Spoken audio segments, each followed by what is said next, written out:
The Blasphemer and the Sabbath-Breaker by Ginzberg. When Israel received the Torah from God, all the other nations envied them and said, "Why were these chosen by God out of all the nations?" But God stopped their mouths, replying, "Bring me your family records, and my children shall bring their family records." The nations could not prove the purity of their families, but Israel stood without a blemish, every man among them ready to prove his pure descent, so that the nations burst into praise at Israel's family purity, which was rewarded by God with the Torah for this its excellence. 448.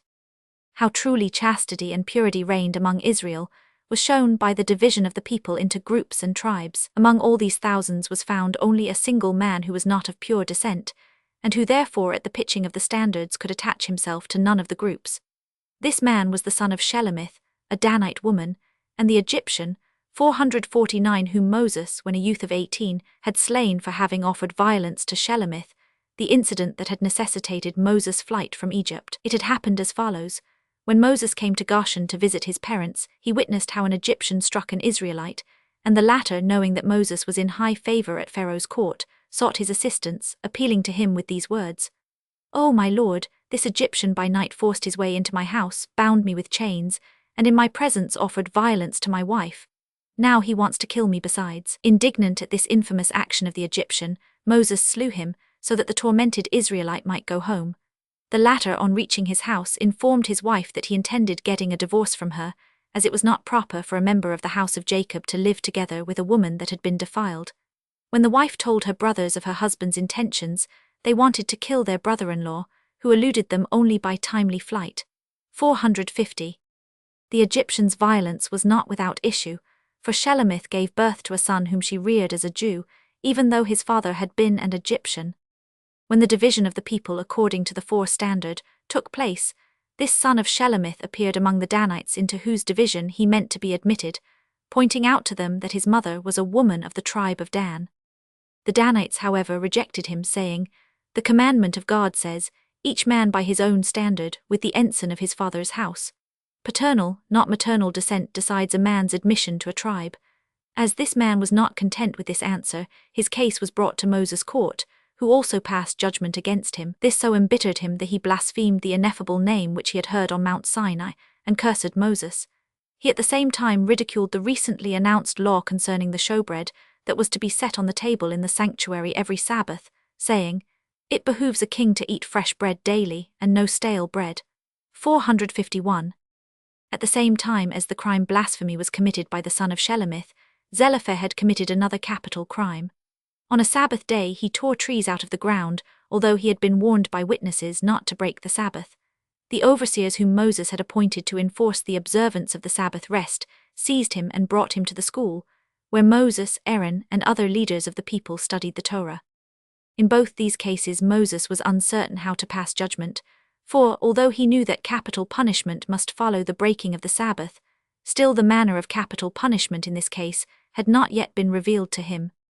Zelophehad was in the meantime kept in prison until Moses should learn the details of the case, for the law says that a man accused of a capital charge may not be given liberty of person.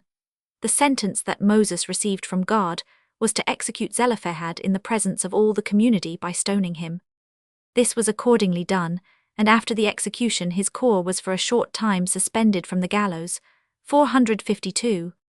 The sin of the Sabbath-breaker was the occasion that gave rise to God's commandment of visit to Israel, for he said to Moses, "Dost thou know how it came to pass that this man broke the Sabbath?"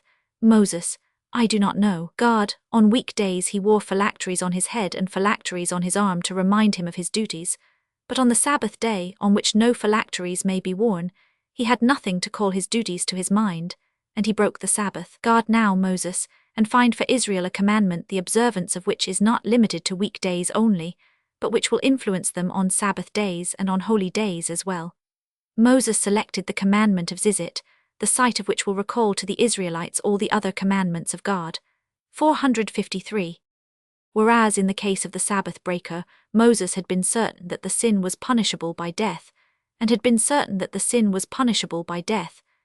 in doubt only concerning the manner of execution, in the case of the blasphemer matters were different. Here Moses was in doubt concerning the nature of the crime, for he was not even sure if it was at all a capital offense. Hence he did not have these two men imprisoned together, because one of them was clearly a criminal, whereas the status of the other was undetermined. But God instructed Moses that the blasphemer was also to be stoned to death, and that this was to be the punishment for blasphemers in the future. 454. There were two other cases beside these two in Moses' career, on which he could not pass judgment without appealing to God. These were the claims of Zelophehad's daughters to the inheritance of their father, and the case of the unclean that might not participate in the offering of the paschal lamb. Moses hastened in his appeal to God concerning the two last mentioned cases, but took his time with the two former, for on these depended human lives. In this Moses set the precedent to the judges among Israel to dispatch civil cases with all celerity, but to proceed slowly in criminal cases. In all these cases, however, he openly confessed that he did not at the time know the proper decision, thereby teaching the judges of Israel to consider it no disgrace, when necessary, to consult others in cases when they were not sure of true judgment. 455.